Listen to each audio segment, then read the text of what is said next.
અને સમાચાર statue of unity પાસેના જંગલ સફારીમાં પણ દેશ વિદેશના પ્રાણી પક્ષીઓને ગરમીથી બચવા માટે ખાસ વ્યવસ્થા કરવામાં આવી છે। જંગલ સફારીના પ્રાણી અને પક્ષીઓ માટે ખાસ ડાયટ પ્લાન હેઠળ ભોજનની વ્યવસ્થા કરાઈ। કેટલાક વિદેશી પ્રજાતિના પક્ષી અને પ્રાણી માટે ખાસ પ્રકારના ફળોના રસ, ફળોને ફ્રોઝન કરીને તેની આઈસ ક્યુબ પીરસવામાં આવી રહી છે। ગરમીથી રક્ષણ મળે તે માટે જરૂરિયાત મુજબ એર કુલર, એસી, પંખા સહિતની વ્યવસ્થાઓ ઊભી કરાઈ। પાંજરાઓમાં ફુવારા મૂકીને સતત પાણીનો છંટકાવ કરવામાં આવી રહ્યો છે। એટલું જ નહીં, નિષ્ણાત પ્રાણીશાસ્ત્રી અને તબીબો પણ રાઉન્ડ ધ ક્લોક પ્રાણીઓ અને પક્ષીઓનું મોનિટરિંગ કરી રહ્યા છે। જ્યારે અમે પહેલા વિઝિટ કરવાના હતા તો અહીંયા અમે જોયું તો ટેમ્પરેચર ઓલમોસ્ટ 40+ છે, બટ જે રીતની અહીંયા ઇવન અમારા માટે વ્યવસ્થા છે એ પ્રાણીઓ માટે છે વ્યવસ્થા।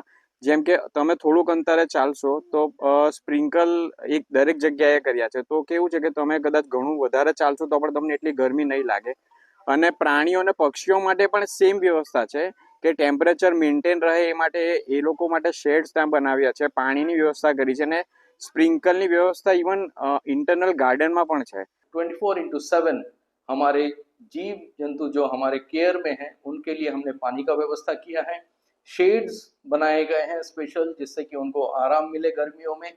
और खासकर कुछ ऐसे प्रजाति हैं जैसे ओरांगुटान और चिंपैंजी, उनके लिए कूलर और एसी का व्यवस्था किया गया है।